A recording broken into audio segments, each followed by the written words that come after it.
మెల్లగా తెల్లారిందో ఎలా, వెలుతురే తెచ్చేసిందో ఇలా, పోసి నవ్వులతో మెరిసే పసిపాపల్లా.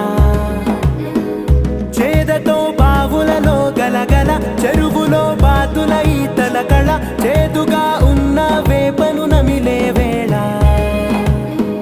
చుట్ట పొగ మంచుల్లో, చుట్టాల పిలుపుల్లో, మాటలే కలిపేస్తూ మనసారా మమతల్ని పండించి